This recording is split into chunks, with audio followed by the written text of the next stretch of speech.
Hi friends, ഞാനിപ്പോൾ ഉള്ളത് കോട്ടക്കൽ തോക്കാമ്പാറ ഗാന്ധിനഗർ എന്ന് പറഞ്ഞ സ്ഥലത്താണ്. അതായത് മലപ്പുറം ജില്ലയിൽ കേട്ടോ. അവിടെ വന്ന് ബദരിയാനെ കാണാനാണ്. നമുക്ക് പറ്റിയ ഒരു വരനെ നമുക്ക് കണ്ടെത്തണം. ബദരിയൊക്കെ പക്വത കുറവാണ്, പിന്നെ ബുദ്ധിപരമായ വിഷയങ്ങളാണ്. അവളെ മനസ്സിലാക്കി വരുന്ന ഒരാളെയാണ് നമുക്ക് വേണ്ടത് കേട്ടോ. എഴുതാനും വായിക്കാനും ഒക്കെ അറിയില്ല. കൂടുതൽ ഡീറ്റെയിൽ ആയിട്ട് നമുക്ക് അവരോട് തന്നെ ചോദിക്കാം. ഇതായി കാണുന്നതാണ് അവരുടെ വീട് കേട്ടോ. ഇവിടെ നല്ല കൂടൊക്കെ ഉണ്ട്. ഇതാ ടർക്കി കോഴി, താറാവ്, കരിങ്കോഴി ഒക്കെ ഉണ്ട് കേട്ടോ. ഇതാണ് ഇവരുടെ വീട്. അസ്സലാമു അലൈക്കും. എന്തൊക്കെയാ വിശേഷം? നല്ല വിശേഷം. ഇത് ഉമ്മയാണ് അല്ലേ, ബദരിയാന്റെ? ഇതാണ് ബദരിയ. ബദരിയ സുഖല്ലേ? നമ്മ അവിടെ ഇരുന്നോ, ഇരുന്ന് സംസാരിക്കാം. ബദരിയ അവിടെ ഇരുന്നോ. പുറത്തേക്ക് പോവോ? അത് താറാവ് അവിടെ നിൽക്ക. അതായിക്കോടാ. താറാവ് പുറത്തേക്ക് പോയിക്കുണ്ടെങ്കിൽ റോഡ് സൈഡ് തന്നെ ആയതുകൊണ്ട് അല്ലേ. ഒന്നുകൂടെ ഉണ്ടല്ലോ.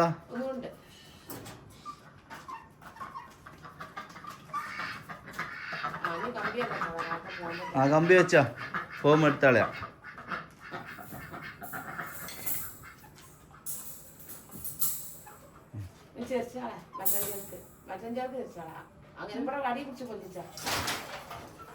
ഓളെ തന്നെയാണ് കോയിനൊക്കെ ശ്രദ്ധിക്കൽ. ഓള് തന്നെ അല്ലേ? മറ്റേ തല പൊന്തിച്ചടി. അല്ല, ആ തല പൊന്തിച്ച് അടിയില് അവിടെ കുടുങ്ങിക്കതാ.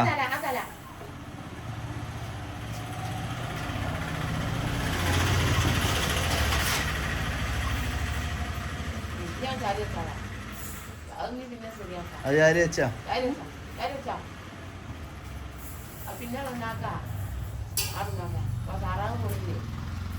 ഇനി പോകില്ലാലോ, പുറത്തേക്കില്ല. എന്നാ അവിടെ ഇരുന്നോ. ഉമ്മാന്റെ പേരെന്താ? ഖദീജ. ശരിക്കും ബദരിയൊക്കെ എന്താ ബുദ്ധിമുട്ടുള്ളേ? ഓൾക്ക് കുറഞ്ഞൊരു കുഴപ്പമുള്ളൂ. ഓള് കാര്യങ്ങളൊക്കെ ഓള് കൊണ്ടെടുക്കും. പിന്നെ അടുക്കളയിലെ പച്ചക്കറി നോക്കും, അടുക്കള പണിയൊക്കെ സഹായിച്ചു തരും. ഓക്കെ, എഴുതാനും വായിക്കാനും അറിയില്ല അല്ലേ? അറിയാവാ? എത്ര വരെയാ പഠിച്ചേ? 10 വരെ. Special school. പരീക്ഷ ഒക്കെ എഴുതുന്ന വേറെ ആളാ? പരീക്ഷ എഴുതാൻ ഇപ്പൊ പഠിച്ചോണ്ടിരിക്കാണ് അല്ലേ?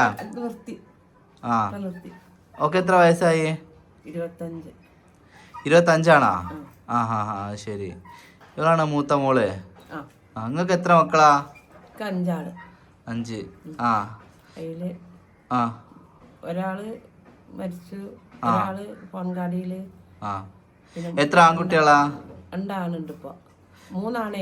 ഒരാള് മരിച്ചു. ഇപ്പൊ 2 ആണും 2 പെണ്ണും. ആരെയും വിവാഹം കഴിഞ്ഞില്ല അല്ലേ? ഏറ്റവും മൂത്ത ബദരിയാണ് അല്ലേ? ശരി. അപ്പൊ എഴുതാനൊക്കെ അറിയാന്ന് നിങ്ങൾ പറയുന്നേ? സ്ഥിരമായിട്ട് ഗുളിക എന്തെങ്കിലും കുടിക്കണ്ട? പേരും അങ്ങനെയൊക്കെ എഴുതുന്ന അറിയാം അല്ലെ? അല്ലാണ്ട് കൂട്ടി ബസ് അതൊക്കെ വായിക്കുന്നൊക്കെ അറിയാം? പുറത്തു പോയാല് ബസിന്റെ ബോർഡ് അങ്ങനെയൊക്കെ വായിക്കുന്ന പൈസയൊക്കെ കൈകാര്യം ചെയ്യലുണ്ടോ? അറിയാം അല്ലേ? പിന്നെ ഓക്കെ എന്ന് പറഞ്ഞാല് ഒരു ചെറിയ പക്വത കുറവാണല്ലേ ഉള്ളത്? ഭക്ഷണം ഒന്നും ഉണ്ടാക്കുന്ന അങ്ങനെ ഒന്നും ഒക്കെ അറിയില്ല അല്ലേ? ഭക്ഷണം ഇപ്പന്റെ കൂടെ നിന്ന് ഭക്ഷണം ഉണ്ടാക്കലുണ്ട്. ചെറിയ രീതിയിലൊക്കെ ചെയ്യും. ഒരു മുറി തേങ്ങ ചല്ലി തരും. ഉപ്പും എന്നോട് ചോദിച്ചു കാണും.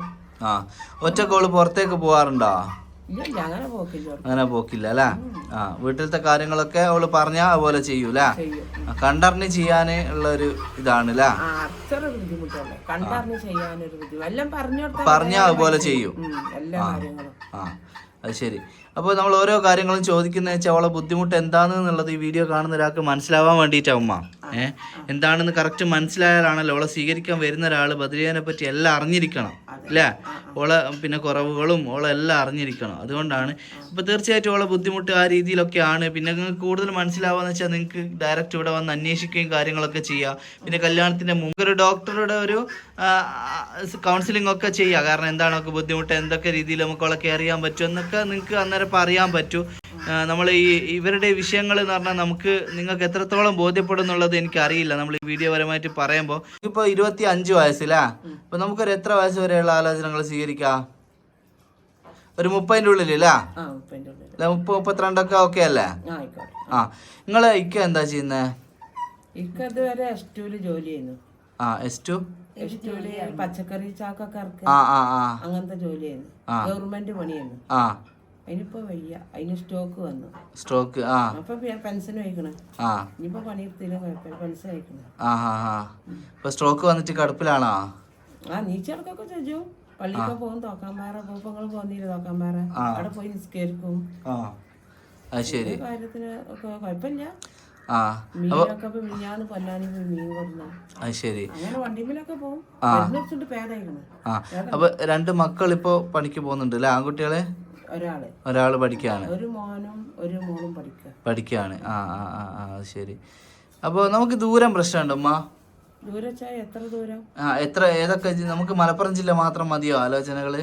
അത്ര ദൂരം വേണ്ട. ഒന്ന് പാലക്കാട്ടിന്ന് വന്നിട്ട് എന്നിട്ട് അപ്പൊ എന്റെ ഭർത്താവ് വേണ്ടായിരുന്നു ദൂരായിട്ട് വരാനും പോകാനൊക്കെ. അപ്പൊ നമുക്ക് ഏടുന്നൊക്കെ പറ്റുവാ? ഇവിടെ മലപ്പുറം, തിരൂര് വലിയ ദൂരമില്ലല്ലോ. ചെമ്മാട്, പിന്നെ പരപ്പനങ്ങാടി, അത്ര ദൂരമില്ല. കുച്ചിക്കല്, പെരിന്തൽമണ്ണ ആയാലും കുഴപ്പമില്ല. അവിടെ ഒക്കെ ഉള്ളത് മതിയില്ലേ? അതായത് മലപ്പുറം ജില്ലയിൽ തന്നെ ഇത്ത പറയുന്ന വെച്ചാൽ അടുത്തടുത്തുള്ളത് ആലോചനയാണ് നമുക്ക് വേണ്ടതെന്നുള്ളതാണ്. പിന്നെ ചെറിയ എന്തെങ്കിലും ബുദ്ധിമുട്ടുള്ള ഒരാളെ സ്വീകരിക്കാൻ തയ്യാറുണ്ടോ?